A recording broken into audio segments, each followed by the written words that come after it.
Hello, welcome to another edition of Diaspora Weekly, the studio version of it. My name is Jermaine Nkrumah, and you're watching Diaspora Network Television, aka DNT, the only truly continental and global TV station in Ghana. Yes, we can say that. Why? Because our reach is very far, and chances are you're watching from New Zealand, from Australia, from United States, and we're happy to have you. Today, I have a brother for a guest. Wait till you hear what he's been through. But as usual, we have to do our jangle. I'm liking this jangle, so stay tuned for the jangle.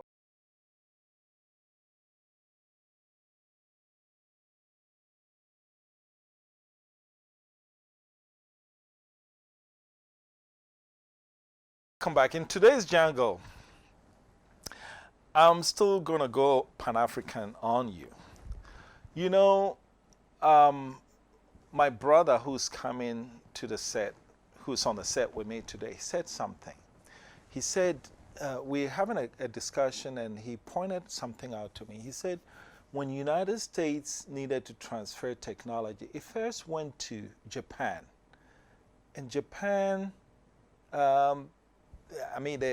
they started manufacturing, and then things got expensive, and then the United States took basically the technology transfer, went to China, and one time Chinese were on bicycles and everything, but today they are getting to see the good life. So the prices are inching up. And so now everybody is looking at Africa as the next frontier. I'm sure you've heard of the next frontier. The difference with Africa is this. Africa has 55 countries. Some of them you can pretty much run a lap around them. You know, and so whether it's China or United States, they can come into any country in Africa and pretty much dominate it, because chances are the president, it's a small country, and you're going up against this big country. So we're not very competitive. And that is why lately you've heard that Pan-Africanism is taking on a whole new meaning. Why? Because if all the 55 countries can come together, and we're not saying that come together immediately to become one country, no. But if you become a big trading bloc where you're negotiating together, then you have more leverage to be able to go up against China, United States, UK, and be able to negotiate good deals, right? All right. Everybody, a lot of people now believe in that. But then you turn around and you see somewhere in Ghana where people now want to tear a part of Ghana away. It's like the whole continent is going in one direction, but you have people that say, no, let's divide it some more. It's as if 55 countries is now small enough. Now people want to, I want my part, Transvolta Togoland. Let's do, and I'm sure some other countries, some people are also fighting. When are Africans going to learn that we're stronger together? You know, look, people are always going to find differences. Even in one family, you find the one who are close to the mother and the other one close to the father, and they fight. The fight is always going to be there. But you know what? We have to look at the bigger picture and say, despite our smaller differences, the big picture is the people who are coming, flying on airplanes, coming into our continent to take our stuff and leaving us with a big, excuse my language, in a face. That is the big picture. But if we don't focus on that, and we focus, I don't get along with this, or we need to get all that. And so for today's jangle, I want people who are thinking small, people who are thinking myopic. Yes, I use the word myopic, because if you're looking at further dividing Africa, you're being myopic. You're not looking at the big picture.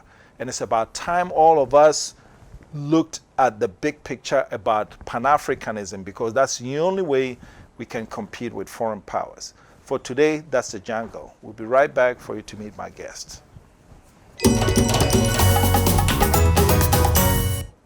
I go kill you with enjoyment. 10 years of rewarding radio and television excellence. 10 years of rewarding excellent voices and personalities. 10 years of providing quality entertainment. RTP Awards, it's 10 years. The excitement is back. The 10th Adonko RTP Awards hitting the Kempinski Hotel live on the 7th of November 2020, coupled with spectacular performances. Time 6 p.m. The Adonko RTP Awards is brought to you by Adonko Hand Sanitizer, Adonko Next Level Energy Drink, Jim Ray Estates, Bio Litigation Freelance, Verna Mineral Water, Your Lifestyle, Dofu Roofing Systems, Yas Tissues, Special Drinks, Jerry Gatti Fashion House, Papa's Pizza, Axis Shipping, 247 Zara Boutique, A to Z Auto Services, Sumisura by Abdul, a step ahead in tailoring. The 10th Adonko RTP Awards is a black tie event. Attendance is by invitation. For DNT to win more awards, vote for us now. For DNT to win the Television Digital Station of the Year award, dial *447*111#. Select RTP DNT to vote. Or you can log on to rtpawardsadafrica.com, select RTP DNT to vote. I go kill you with enjoyment.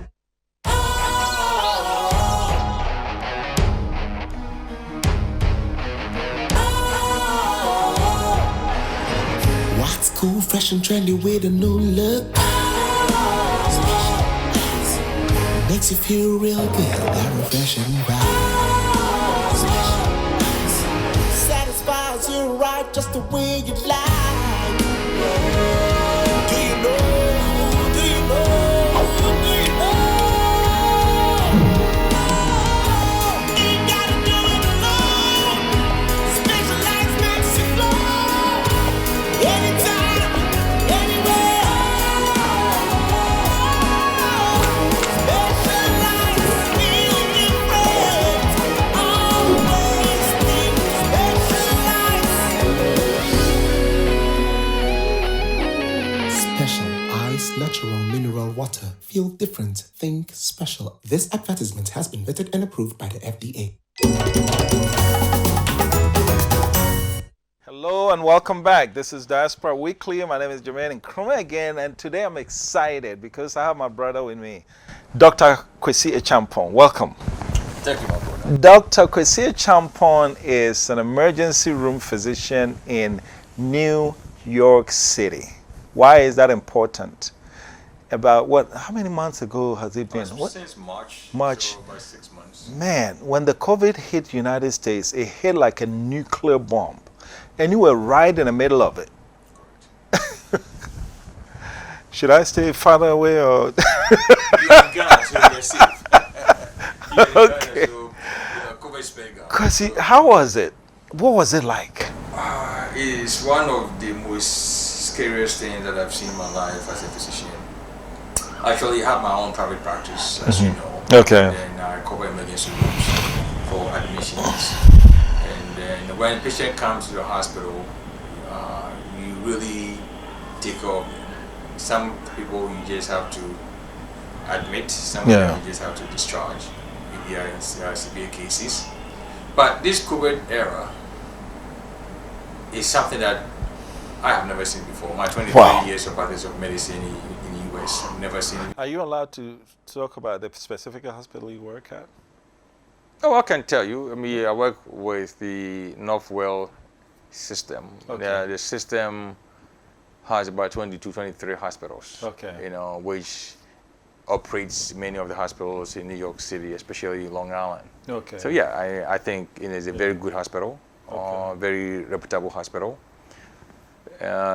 But this was a challenge to the system, not only one hospital, to the system. Even though we have about 22 hospitals that we can shift patients to different hospitals, all the system were bloated, packed.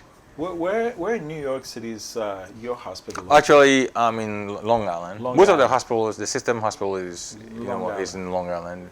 You know, so one of the hospitals that I operate from, you know, and the whole system was overwhelmed. Well, me, when you talk about New York City, I don't know New York very well. So there's Long Island, Bronx, all this. Where is the action? And when we're talking about where if you go to work, you're guaranteed to see people, about 10 people coming on a shift with gunshots.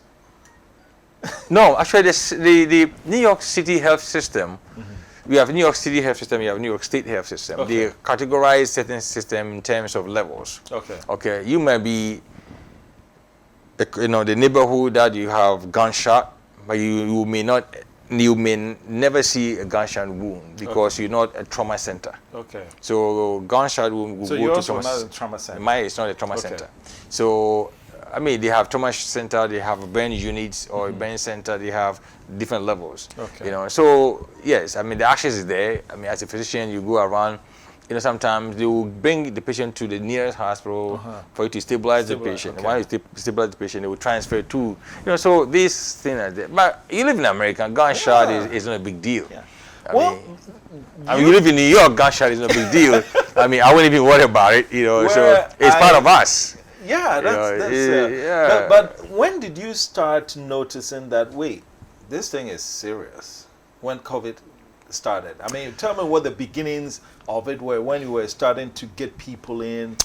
You see, when COVID started, what made it scary was that we didn't know how it was going to be. Nobody had any clue. First of all, you don't know the presentation. You don't know, the treatment, what you can do, how to avoid it. Somebody says it's airborne, which means it's in the air. Somebody says you can touch. You have no clue. And because you don't have any clue, you were not prepared. Yeah. So the PPEs were not, available. That's the thing. I mean, can you state that you might have come into contact with a COVID-19 positive person even before the PPE started arriving? The PPE came in very late. Really? I mean, you are walking into the room. You know that the patient has the symptoms. All you have is probably, a mask. Mask. That's it.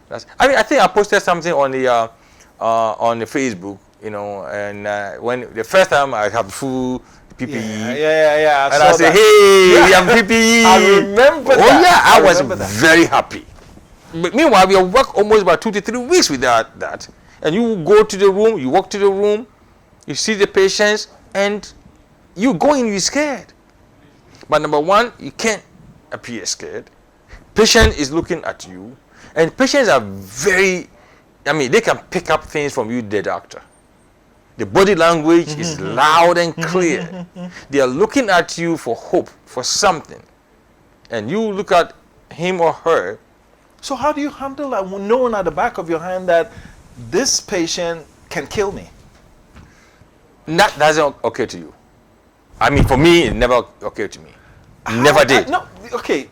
Even though, let me tell you where it becomes very scary. In the epitome of it, you go to a room, you see one of your colleagues, physician, lying down. Wow. Or one of your co-workers, or one of the nurses that you know. As a patient. As a patient, he said, holy cow, that hits you. I mean, that will hit you. But yet you have to put yourself together. And you live, a time came in, my brother, I had 30 admissions. And every single one of them had COVID. Every single one of them. Wow. Every single one of them. And so now, how many times do you test yourself to make sure that? Testing yourself wasn't necessary. Why? Absolutely. New York City came up with a policy. If you were a physician or healthcare worker and you are tested positive and you have no symptoms, get back to work. Say what? Wait. New York City said New York City had you are a physician. frontline worker. You are a nurse. You've tested positive. Positive. You have symptoms. Go back to work. If you have no symptoms, come back to work. If you have symptoms, and the symptoms is just a fever, So go back to work. go back to work. Wait. But we're bringing. Not everybody who comes in is COVID-19 positive. No, during that time, almost everybody. It was so scary. I agree. But in the midst of it, almost everybody had COVID. Because So remember, you can't infect another person. those who were not that sick won't come to the hospital. They have to stay away. Yeah, People were told to stay away. Yeah. Okay. And people who were sick, there was no ambulance to bring them to the hospital anyway. The people that were sick, there was no hospital beds anyway. People that were sick, the first time I went to emergency room, I was taking care of the patient, my brother. A patient was sitting on a chair. In America, never happened. Yeah. Never. You're taking care of a patient who's sitting in a chair. No. And then we have oxygen tank.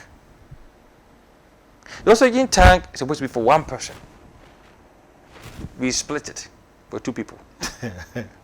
Wow. My brother. And then one patient asked me, doctor, are you sure there's enough tank for both of us? That touched me. Things we take it for granted. Okay, so how did you answer that? Oh, I said yes. Knowing that it wasn't. It could run off. I mean, it could run out. Of course, I can't say no. Yeah, because the hope is more important. Oh, no. You have to give hope. You have no idea the pill called hope. Wow. So when did you get comfortable that, hey, okay, now I'm safe? I mean, was it before or after you never get comfortable. Really? I mean, before I left, you were never comfortable. Okay. And you're not comfortable in the sense that, remember, you have children. Yeah. You have a wife. Yeah. That you can bring home. Yeah. Fortunately or unfortunately for me, my wife is also a doctor. Okay, so so if I don't bring, she brings. Can bring. Oh yeah, she can bring. And the kids are home and with the, you. and the children are home. So then we have to put the protocol at home. So I stopped wearing suit, and you have to wear scrubs. You know, emergency when you get a scrubs. So what and in the middle, I mean, when you get to the door, you have to take everything Pretty off. much strip naked. Before you walk out. So anybody can bring it home. Okay, so all right. It was scary. So that's what I'm trying to get into. Did it ever cross your mind that dude, I don't want to die, man. The money is good, and I know I took my autograph. How do you call that? Autocratic oath. The oath. Right. You know, as a physician, it's a very funny profession. Why? You know, it's like in the midst of a war, and a soldier, you go into war. Your task is to go to war. Yes, you may be scared, but there's something funny about a physician that it will happen to him, but not me. Oh. So I got to go. You psych yourself. I don't know whether you psych yourself or that's what it is. Or besides, people need you. Yeah. Somebody dying, they need you. You are standing, they are lying down. But you've also seen your friend who you were working with yesterday. Died. Died. Oh, died. On your shift. Died. And it never crossed your mind to throw in the towel. How can you? Okay. How? That is your job. You sworn an oath. Take care of people, patient, lives. Yes. Yeah, I swear an oath when I'm healthy. I don't know about that. I don't know. As a physician, that doesn't cross you. Okay. And I work every day. Precisely 7 days a week. From my office to the emergency room, from my office to the hospital, so every day. And every single room, every single floor was packed. Packed. The emergency room, the floor, the ICU. Did you take pictures? No. You don't have time. You are too busy. Yeah. You won't be. What happened to your own private practice? What did you ever get time to go there? You have to shut it. I have to shut it up. You had to shut. I have to shut it up because it was something that. Let me rephrase it. I was still seeing patients on a virtual base, because some people also need help. Some people. I mean, you call emergency. Ambulance. Ambulance will come to take a patient to the hospital. You are not dying, so they leave you alone. They will leave you, go somebody else. Oh yes, because they are so packed. The EMS, the medical service, so many people died. What were they doing with the corpse? Because I know you I don't think you posted it, but you showed something that somebody had posted where they backed up 18-wheelers into. Oh yes. Before that, the ambulances were just lying there. Yeah, I saw that. I posted it. Okay. I've never seen ambulances waiting to drop off people. Waiting. 22 of them. Waiting to drop. I counted them. Waiting. Just drop people. And the emergency room was packed. We were transferring people to different places. thank God, the governor and the president brought, the military to assist. Okay. They converted so many places to be a hospital Okay. to ease up the tension. But answering what you say about the cops, the hospital mortuary or morgue was packed. People are dying. So what do you do? So they have this refrigerated cars or trucks outside the hospitals, and they just dump people in. They dump people in. They dump people in. Dead bodies. Dead bodies. Dead bodies. And you see, and at that time, people, relatives were not coming to the hospital to visit people. Yes, I think it was a smart move, if you ask me, because the whole place was contaminated, and you want people to stay home. So what are you coming to do? Yeah. It's so scary for you to come in. It was so scary that you have to come there. And then the question is that not even the hospitals were even better. The nursing homes. Oh, wow. Some people could die or died, and the cops were still remaining. Who will come and pick them up? Because the nursing homes were not Equipped. And not only that, they don't have mortuaries or morgues. Yeah. Okay, and then all the funeral homes were also full. Why do you think it hit New York disproportionately so hard? We were not prepared. But Plain and simple. the rest of the country was not prepared. We were not prepared. We were not prepared. We were not prepared. But wait. We saw what happened to China. We saw what happened to Italy. We saw what happened to UK. Yeah, but here's the thing. But we were not prepared. But here's the thing. New York, JFK is not the busiest entry point. We know that. Chicago is not the busiest entry point. Guess what? The busiest entry point, or shall I say the busiest airport at one time in the world was Atlanta Hartsfield Jackson, right? Yes. So and if we go with the notion that COVID-19 was brought in, how come it didn't hit Atlanta, Georgia, didn't hit Chicago, but why New York? Well, you see, it might be the busiest airport, but New York comprises everybody on earth. I always say that if you want to find any the race or ethnicity in the whole world, come to New York. Okay, there's ethnic, city, I may say. Yeah. But it's not only somebody bringing in. Oh, you guys are close. Close. Very Imagine one building. Yeah. One building is maybe 60-story building, high, 100 high. Look how many people live there. Yeah. We are so congested. Yes. And the subways were still running. The subways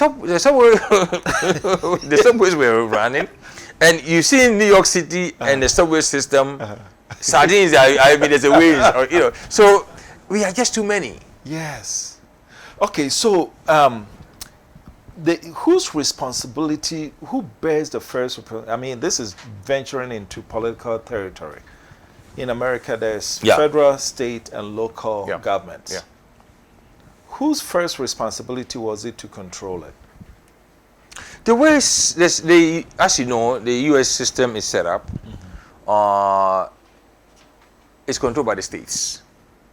Okay, then the cities, then the districts, or the counties. Okay, so the counties are the extension of a state. The counties are the extension of the then state. The municipality, the municipalities, the city government. So they have these kind of divisions. But in terms of a disaster or epidemic like this, everybody look up to the federal government to assist or to help. Yeah. Now, the federal government now then decide to say, this is what we're going to do as a nation. Yes. So, okay, and this is the guideline that we have to go by. Okay. So we felt that didn't happen. Okay. So I'll give you an example. Now we have New York, for example, trying to get PPEs from a source. Now, New Jersey is also looking for it. Houston is also looking for it. Florida is also looking for it. Price will go up. And then And the other sad story is that everything, as you know, in the US is made in China. And China was closed. Where do you get your stuff from? you know what? We're going a quick break. We'll come back and we'll delve a little bit more about COVID, and then we'll get into other stuff. Stay tuned. This is Diaspora Weekly on Diaspora Network Television.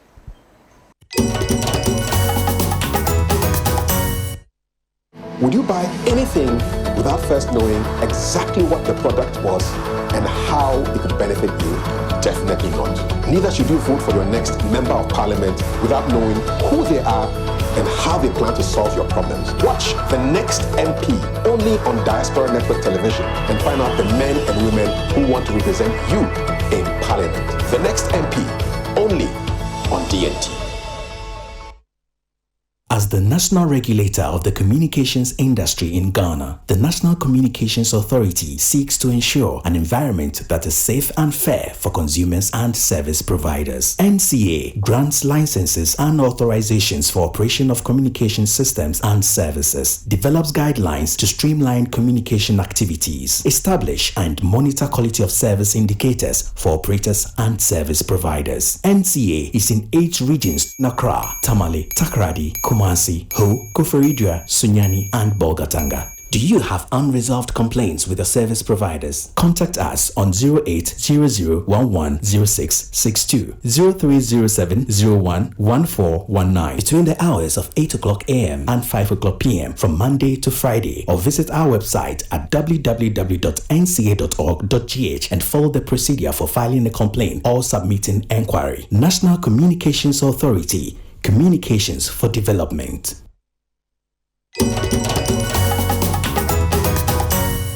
Hello and welcome back. I'm joined by Dr. Kwasi Achampong, emergency room physician in New York City, now in Ghana.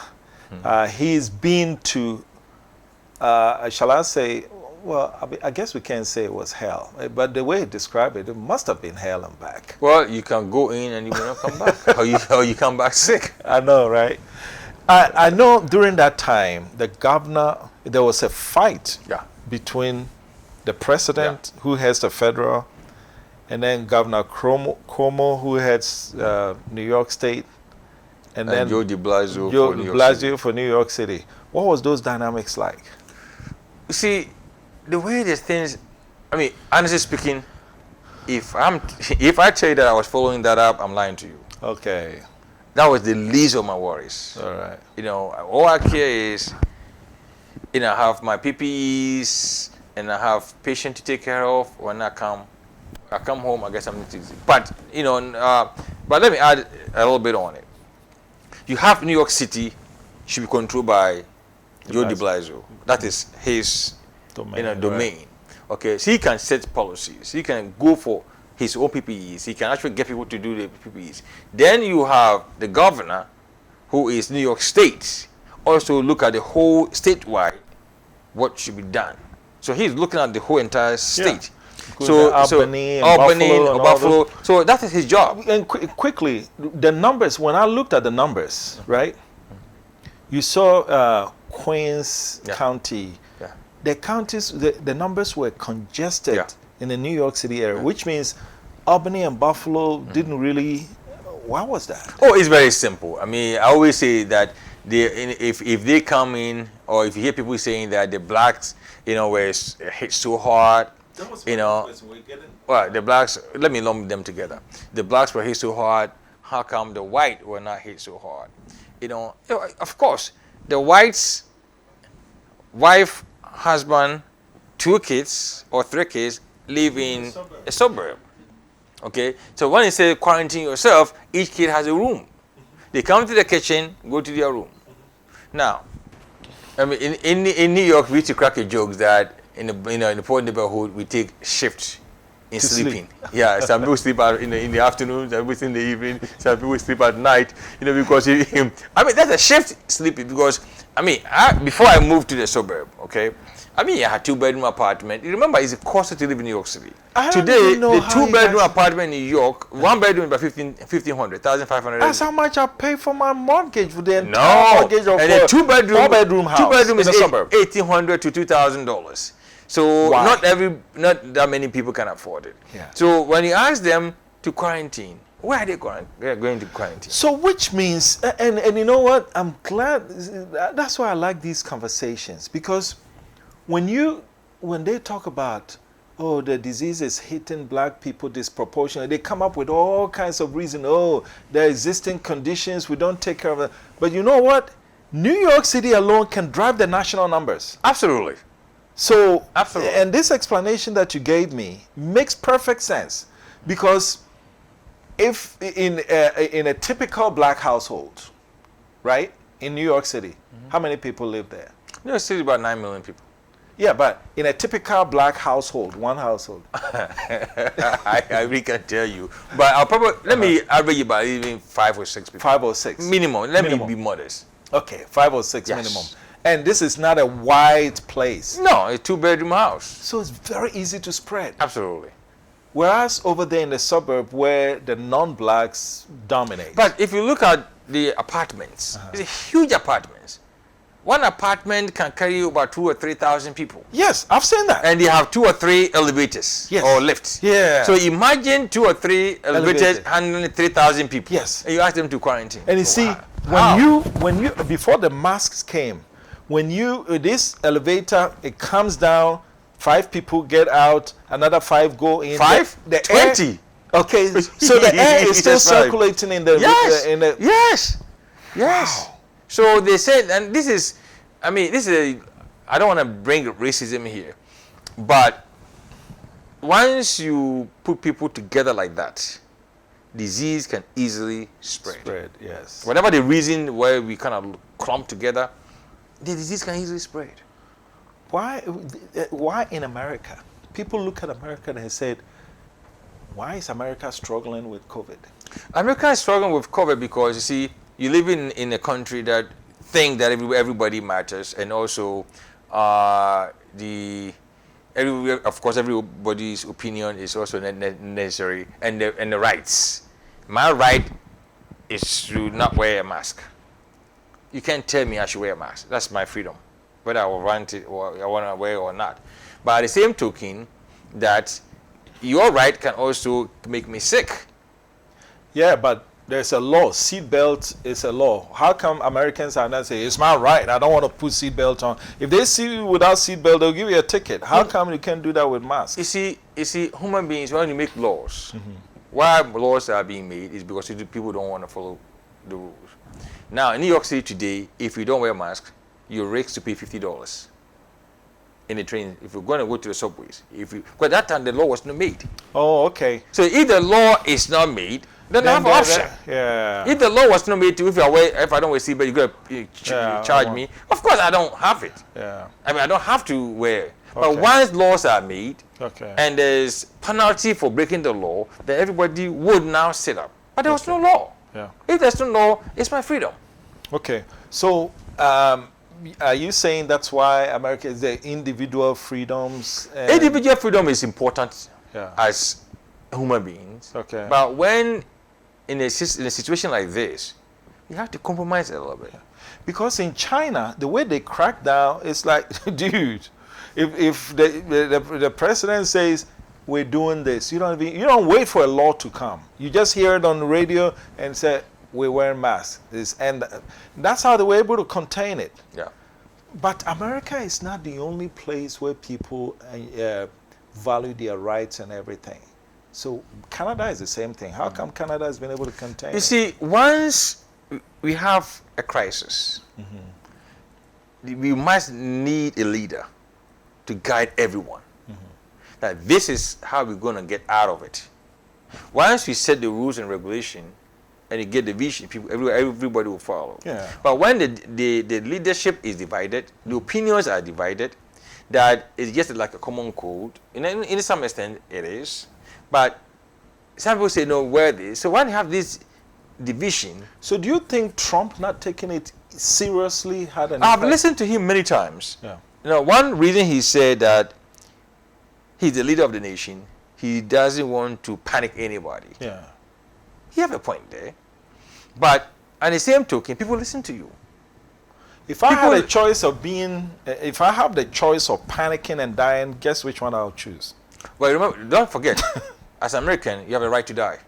I know, but I'm saying that if you're worried about making me panic, So if and you're going to save the panic, but in return, instead I'm dying, have you helped me?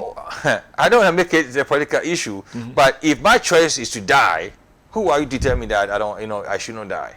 Some people will argue from that angle. Not dying See, from COVID, we though. have so many freedom that Yeah. we don't even know what But to do do you with think them. people chose to die from COVID? I mean, people will commit. If people are going to commit suicide, right? Do you think one of the method of choosing is, oh, I'm going to infect myself with COVID and die? You see, I think it was a lack of leadership.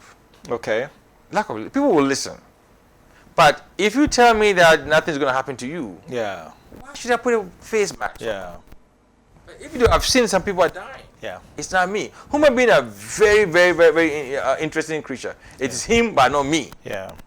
And that's what happens. But if everybody is singing the same song, you will dance to the same music. So it's just division of leadership, and All that right. created this mess. Well, before we go on the next topic, I got a call from a friend. You live in New York.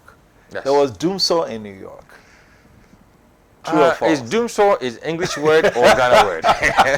I don't know what you're talking about. There was doomsaw in New York. And you know, you and I go back New York, Texas, and it's become like a bragging rights. You had doomsaw in New York. True or false? There are two countries on earth, not cities, two countries. Oh, but I'm going to say God. two cities. Wait. The last time I checked, you weren't a politician. I'm not a politician. There was doomsaw in New York. True or false? I'll answer it. There are two things that I always say. Okay. Ghana is the center of the world, whether Okay. we like it or not. All right. Latitudinally or longitudinally, Ghana is the center of the world. Okay. Second thing is that the best place on earth is New York. So because it is the best place in New York, anything is possible. Hang on. The Anything is best place in New York is where you go, you sleep in shifts, right? Listen to what I said. It's the best place in the world, so anything is possible. Anything is possible. Okay. All right. So It's the best place. So doomsaw is possible in New York. Anything in New York is possible. All right. No problem. I think I got my answer. Anything is my possible. question answered. Anything is possible in New York. So then now you're in Ghana. So let's come to Ghana. Absolutely. How do you think we handled COVID? Beautiful, if you ask me. Okay. Was marvelous. Okay. From looking at what, again, it's leadership I was alluding to. Leadership. Even the leader may not even know anything. Okay? Leaders should not solve problems. They give directions. Not only solving problems, they give directions. So what Ghana did, I was following it very, very closely. Remember, I posted something that if you don't take care, X number of people are going to die, then this, because we need all You this. did the maths in front of a I chalkboard. was very concerned about Ghana because Africa was projected to be the most disastrous area. Yeah. Okay, but because somebody decided, let me get the proper advice. Somebody decided this is the way forward. Whether it is good or not, this is the way to go. That's what America needed. Okay. You know, And hold on for a second. And somebody can tell you, these are the things we need to manufacture. China is closed down. Let's manufacture them. You know, when I came to Ghana almost 2 weeks, something I'm shocked to see. Hand sanitizers everywhere. yeah. Hand sanitizer everywhere. Yeah. Most of them produce It here. doesn't matter where it's manufactured. Yeah. You can't even get them in New York. Really? You So- can't even get them. So not only does New York have doomsaw, they don't have. Like I said, anything in New York is possible. I know where you're going. That's what I give you that answer. Okay. So, And so if you look at how Ghana managed it, yeah. I was bragging and asked for. See, Ghana was able to build a hospital in 10 weeks. Tell to Americans, they'll tell you it's not possible. Look at that. We built, no we, now I'm Ghanaian. Right, So right. we built A hospital. in 10 weeks for COVID. America couldn't do it in 3 months. Wow. So it's a plus. Yeah. Chinese did it in 7 days. Yeah. Ghana did it in 10 weeks. There's no other country that I know of that did that. To handle COVID. To handle. And now, even though Ghanaians was like Americans, it's my right, I don't want to wear it. yeah. Don't go to the beach, I will still go. But I will tell you this though, in the heat of the lockdown, the first day of the lockdown, you know, we're media, so we our brand. Yeah, I saw you, on the street giving up. The streets were deserted. I was shocked. I was pleasantly surprised because I was thinking, oh, people are not going to listen to it. I mean, I was able to drive like I drive back in the States, do 80. I hope the police are not listening. Oh, but no, the speed limit some places 80 miles per hour, so you can say that. You know, and so that was. But let me go with a statement that Nana Akufo-Addo made, the president of Ghana. Mm-hmm. He said, and that statement it resonated throughout the world. Oh yes. He said, yes, we know how to bring back the economy, but we don't know how. What we don't know is how to bring back people. I've actually wrote that. You know, I have a picture of that in my office. Yeah. That's how proud I was. Right. And American, the CNN or the Coast were even, repeating That's a heck of a statement. Absolutely. And once you look at that, it tells you the direction of the mindset of where. Absolutely. So in United States, would you say that the focus was on the economy or some fighting COVID? The focus was the economy. Because remember, America depends on its economy. Up to today, the government has pumped so much trillions of dollars to keep the economy going. They've done their best. So the economy is the same thing. Because if you come to New York City, for the first time in my life, I've lived in New York City for about 37 years. When you go through the street of New York, the city that never sleeps, today is still sleeping. New York City. Quiet. Say what? Yes. New York City. New York City never sleeps, is sleeping.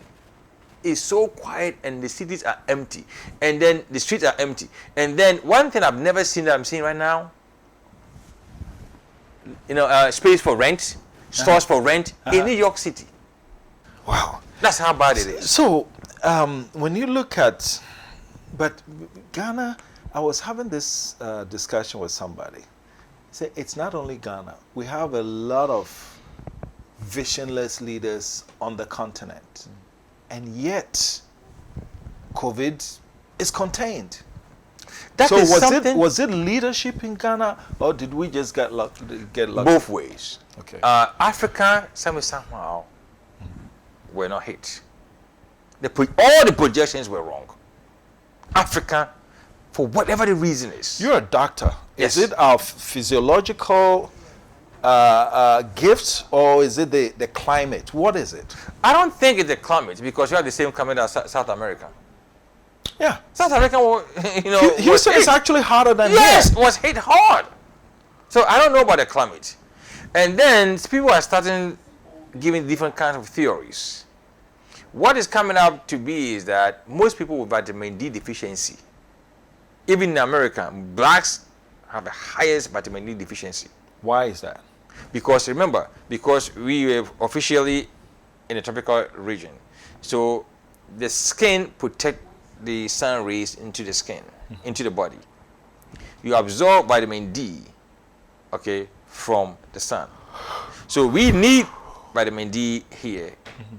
Now, because now you left the temperate zone, the Africa, for example, and you live in America, the sun exposure is minimized, especially northeast. Mm-hmm.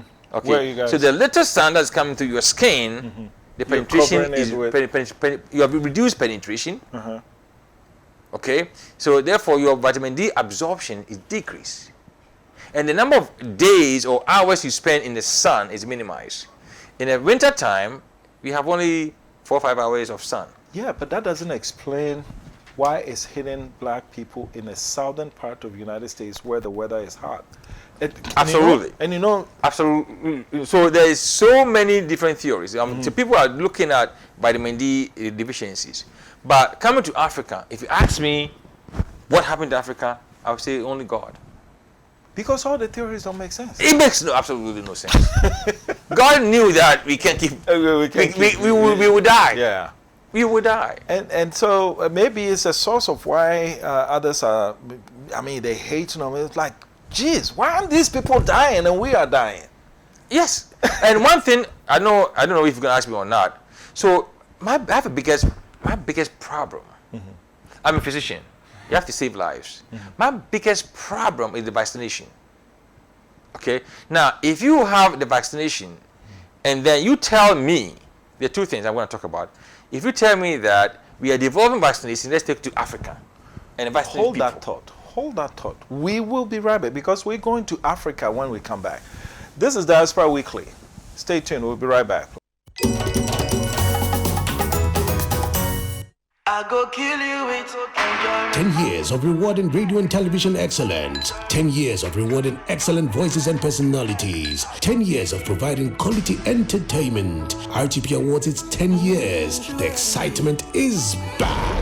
The 10th Adonko RTP Awards hitting the Kempinski Hotel live on the 7th of November 2020, coupled with spectacular performances. Time 6 p.m. The Adonko RTP Awards is brought to you by Adonko Hand Sanitizer, Adonko Next Level Energy Drink, Jim Ray Estates, Bio Litigation Freelance, Verna Mineral Water, Your Lifestyle, Dofu Roofing Systems, Yas Tissues, Special Drinks, Jerry Gate Fashion House, Papa's Pizza, Axis Shipping, 247 Zara Boutique, A to Z Auto Services, Sumisura by Abdul, a step ahead in tailoring. The 10th Adonko RTP Awards is a black tie event. Attendance is by invitation. For DNT to win more awards, vote for us now. For DNT to win the Television Digital Station of the Year award, dial *447 *111 hash. Select RTP DNT to vote, or you can log on to rtpawardsadafrica.com. Select RTP DNT to vote. I go kill you with enjoyment. We wake up every morning to different stories from politics, business, sports, and entertainment. These stories, one way or the other, affect our lifestyle and dealings with family, friends, and business associates. Your take on Diaspora Network Television gives you an opportunity to have your take on these pertinent issues via phone in and messages to our social media platforms, DNT Ghana on Facebook, Instagram, and Twitter. If it's an important trending story, we will definitely talk about it. Your take with me, Yasichi, on DNT.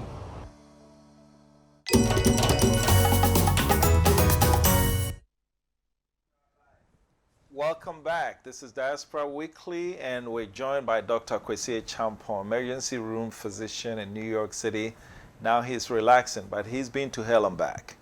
When we left, we were talking about there's a big controversy about vaccines. One, everybody knows the way we're going to take care of this COVID-19 is through vaccines. Absolutely. But the problem is there's been so much distrust, mistrust from the Africans to, whoever is developing. I mean, we're developing our own. And Madagascar came up with one. It didn't turn out very well. If the vaccine comes and they are testing it, should we test Africans? Absolutely. We need to test Africans. But let me... should we put... Absolutely. Okay. Absolutely. We need to test Africans. But that is not the issue here, in my opinion. If you're going to give a vaccine, and you're going to test people that had the diseases, we just told you Africa were not hit. Why are you doing the vaccine on people that were not hit? Why did you try the vaccines where people that were hit harder? That's one. And number two, if you listen to some of the people that are pushing the vaccines, are talking about vaccines in the context of population control, I, as a physician, have a problem. Maybe it's just... Again, let me repeat it. Maybe it's conspiracy theory, and it's not true. It may be conspiracy theory, but I have heard people, prominent people, championing it. As a means of population control. Listen, let me repeat myself. If you are saying population vaccine in a context at the same time as population control, I have a problem with it. In the same platform, I personally as a physician have a problem with it. Well, okay, so I'll play the devil's advocate. Then develop your own. Absolutely, I'm all for that. Okay, but I'm we all Africans, for that. we're gonna sit back. I'm all for that. And let others develop the vaccine. And then they'll test you and I. We are the guinea pigs of the world. Yeah. Because somebody's saying that once the vaccine is here, we need to test on the Africans. Who told you that? Okay, if somebody tells me that, I'll slap him. I'm telling you right there. Do we need that? No, but what I do believe is that if I'm from France or UK if I come up with a vaccine, and let's say World Health Organization has approved it, right? I believe I should be able to try it on everybody, including Africans. But I'm not, philosophically, I don't believe that I should take it to only Africans. But at the same time, I'm not going to say that if I develop this in France, you Africans, you're not going to participate in a trial basis. But that's a norm. That's a practice now. We all know that people in Africa are tested on medication first. Yeah, but I don't believe. But I'm saying that proportionally, there should be a sample of whites, Chinese, Indians, everybody, including Africans. If it's uniformed, yeah, I have no problem. If it's used, okay. I have no problem because we need to start. Yeah. But the idea, because you see, but there are some. But excuse me, there are some who are in Africa who say no, we don't trust them, so let them test it themselves before. Let's see if it works. If I develop a vaccine and I'm in Europe, and you don't want to participate in a trial, and you say let's use myself as a guinea pig, let everything cook, let's cook the food, and you know it say before it come there, I'm going to sell it to you at a very expensive price. See, some of them that are saying that, there has a historic reason for saying that. You and I know, we live in America. What goes on in America? Yeah. We know that. Yeah. Okay? You know that, I don't know whether you know or not, there's something, the famous study that we call it Tuskegee's study. During the syphilis era. Yeah. They actually allowed the blacks to have syphilis for years without treating them. Yeah. There's a lot that goes on. So there's a history there. I guess my problem is I'm uncomfortable playing victim. I'm uncomfortable playing a victim role. If you don't, look, this thing, the whole world, everybody is having a race to get a vaccine. Are we in that race? Answer to that, I don't know, but I can tell you no. The answer is categorical no. So then if you're not in that race, why complain when someone wants to try it? You see, don't try on me first. Try include me. That's but don't make it fair. So if it doesn't work, I'm your guinea pig. Okay. So that's the part that I have a problem with. So this is what leads us into Pan-Africanism. Yeah. You and I had a conversation earlier. Africa, we sit here, the Chinese are buying our land. So whose fault is it? Is it ours or the people coming and take our stuff? To me, honestly speaking, as I sit here, I will never blame the Chinese. Never. Or foreign or Europeans or no, I wouldn't do that. Why? I wouldn't do that. I wouldn't do that. Because you see, I mean, let me give you an example. I'm from Asante Bekwai. Okay? A Chinaman, when you go to our villages, they are there doing galamsey. Chinaman landed the Kotika International Airport. Have no idea where Asante Bekwai is. How did he get there? Number one. Number two, when he get there, I, as Asante Bekwai new boy, I can't even get the land for free. Yeah. I can't even buy a land if I want to. Yeah. But Chinaman will come there and we give him the land. We will sell him the land. Who sold him the land? We know what he's going to do. And then the sad part for me, that saddens me is this. Let's assume I'm a Chinaman. I come into your land, your country, take your land, employ you to take the good for me. Destroy your water. Destroy your water. And I'm standing at the tree with the gun on, watching you to take the good for me, and I take it to China. Whose fault is that? Look, thank you. Whose fault is that? Look, it's our fault. So my question to you is, why don't we get it? We were never gonna get it. I'm telling you why we won't get it. Because to me, as a person who loves education, as you know, I have a school here, Borden University College. Yeah. The problem we have is our educational system. That to me is one of the, or if not the biggest problem we have. We have a lot of graduates, a lot of PhDs here, and you're complaining about our education. Yes, because we are trained to serve the master, not to work Not to or lead. to create. Yeah. We're not doing that. We are trained to serve. And I gave this example that I always love to give. There are two types of education to make a bike. Somebody is teach or taught to make a bike. Somebody is taught to ride the bike. Yeah. Did you go to university here? No, I didn't. Okay. I went to secondary school here and I went to United States. I lived on the KNUST campus, Okay. right? There's Indies Hall, there's Unity, there's Republic, there's Queens, there's Katanga. All these halls have a high rise, I think 8 or 10 floors, right?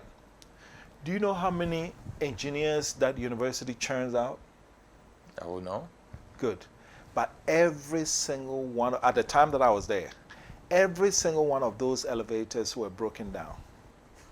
Maybe the students love their exercise climbing the stairs, but why do you have so many so many engineers, but the elevators have No, but the question is, we have engineers, we have applied engineer. We have theory engineers. They can apply. To our system, it's nobody's fault. It's what we inherited. We are continuing. So we have chew and pull and forget system. So we're Okay. not result oriented. No, we were not trained to do that. Look, you're a doctor in New York, right? Forget about COVID. Yes. Before COVID, you had accountability. If you were in emergency room as a doctor and you were losing more people than your colleague doctors, what would have happened?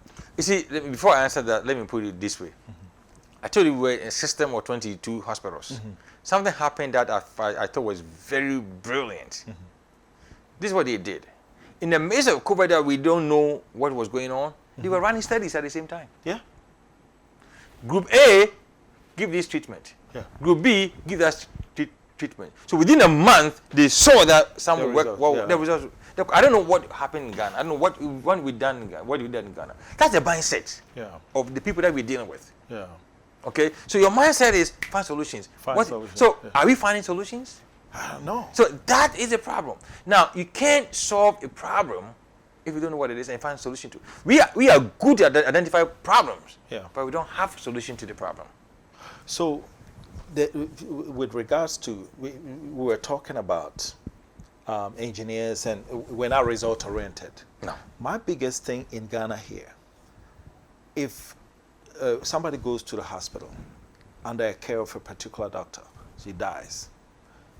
Is there any accountability system to the doctors? Like Here? how many patients? Because back in United States, as I know, if you're a doctor and you're losing customers, people are like, whoa, what's going on? See, I don't we know have that in Ghana? I don't know the system here, so I can't Okay. speak about that. But what I do know in America is that even your prescription that you write, they compare you with the physicians around you. Okay. They can tell you are using, at the end of the month, this is how many patients you've seen. So they put they get data on you on everything you do. I don't know whether they're gonna collect data. So if you are dying or your patients are dying, they know. Yeah. It's easy. Yeah. They know. And even they also pay you based on a certain ratio. Yeah. How many patients you saw, how many patients you will keep them out of the Alive? hospital, how many they oh yeah, they pay you per ratio. Ah. Oh yes. So I may be the same physician with you. Uh-huh. Your office is not to each other. Yeah. You may get higher pay than me based on my performance. Performance. Yes. So this week, this month, you saw X number of patients. This number. It's not the late. number of patients. How many patients you keep them out of the hospital? How many of them are going to the hospital? How many of them are getting stroke? How many of them are getting sick? They look at all these data. Would you try to find out if they have such a system here? Because my biggest thing is accountability to doctors in Ghana. I will not say accountability doctors in Ghana, accountability in general. Accountability in general. Everything. You You know, push it to somebody else to do. On that, let's. There's one aspect of you that we haven't spoken about. Yes. Yes, you're emergency room, but you're also the board chairman of Ghana Standards Authority. Correct. Yesterday we saw something. We said GSA staff petitioned Akufo-Addo, the president, to remove the the MD, is the executive Deputy, I mean the Director General. Director General. What's going on there? Well, it's a very simple thing. I have started with them. In fact, I came in for 2 weeks I've been here. I've been dealing with this issue. A very simple issue that I think it needs to be resolved.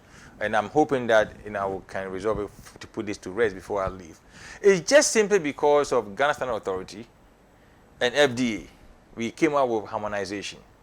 And the gist of it is that the business community is complaining, okay? The industry is complaining that there's so many repetition of work, okay? Testing.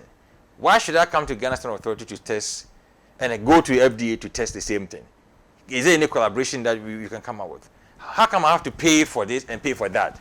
So, and then how come I have to spend 2 weeks here and 2 weeks there? Is it fair as me as a businessman? The answer is no.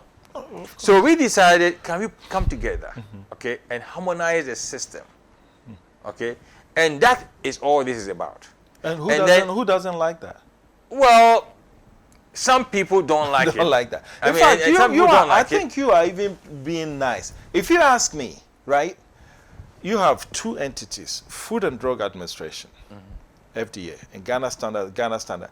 When you guys have to deal with the standard of the light bulb, the standards of television, standard of phones, standard of everything. Yeah. Why don't you just leave Food and Drug for FDA totally? No, you can't do that simply because certain part of FDA job depend on us. Let me give an example. I always give the example. There's a case in New Jersey that somebody marketed or advertised for 12-foot sandwich. Okay, 12 inches or 12 foot? 12-foot sandwich. Okay. Somebody went. Where? New York or New Jersey? I said New Jersey. New But Jersey. it can be done in New York. Remember, everything is possible in New York. So 12-foot sandwich. Somebody bought it. It was 11.5. The measurement was wrong. He sued the owner of the restaurant and won. So FDA is looking at the safety of the food. How palatable it is, how secure it is. Yeah. But in terms of your 12 feet, Yeah. it has to be done by GSA. We do the measurement. So yes, there's a part that FDA got to do. There's a part that GSA has to do. All we are saying is, let them don't repeat Themselves. or let's minimize the duplications. And some people are adamantly against it for whatever the reason is. I don't know. And they fear, sometimes we give them the credit. The fear is that we are losing our job to FDA. Contrary to that, we make more job, we create more job, collaborating with FDA. That losing job thing doesn't wash with me, because if you ask me, there's so many other areas that you can focus on. I know there's food here and there's all other places, and like you rightly explained, there's a place where they merge. I can understand that. But if somebody is worried about losing a job and you want to fight FDA about this, meanwhile the petroleum standards you're not checking, meanwhile this thing you're not checking. The automobile industry is new. So we can branch into that. We can branch into that. So that is how we are looking at it. Okay. Right. To me, Ghana Standard Authority over the years had a model that we have been operating from. So right now we say, no, we are in a global market.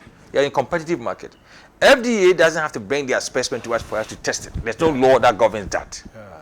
They can go to anywhere. So we have to compete with other companies. Right. Okay. So we have to position ourselves as a competitor in the market. Okay, and that model, we need to change that. And that's what we are working to. And I think the members understand. Okay. They just have a few questions, they have a few concerns. And some of the concerns are legitimate. Because, listen, I'm home as a child, and my dad and my mom are feeding me, and then they're bringing somebody from outside. I want to make sure that I got food to eat. That's fine. So I think we can eye on it. But the harmonization is important. And I'm using your platform, if I may, appealing to the ESA workers that we have to come together and harmonize it, because at the end of the day, we serve the consumer, we serve the industry, we serve the nation. So it is not our bona fide property. We have to work together. And I'm appealing to them that they will yield and let us go forward. On that note, I'm going to help my brother to appeal to you, the GSA staff member. At the end of the day, you're serving the consumer and also the harmonization. Each time you're working together with another entity, nothing but good things will come out of it.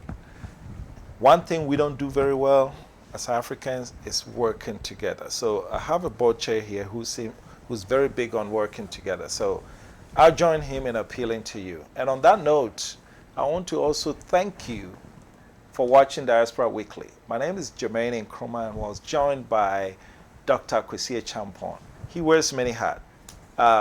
Emergency room physician in New York City? Actually, I'm a physician specialist. Physician specialist. You have your own practice. Yes. And then you fought COVID and won. And you're also the board chairman of Ghana Standards Authority. Kwasi, Yes, sir. Thank you for joining I appreciate it. This has been Diaspora Weekly.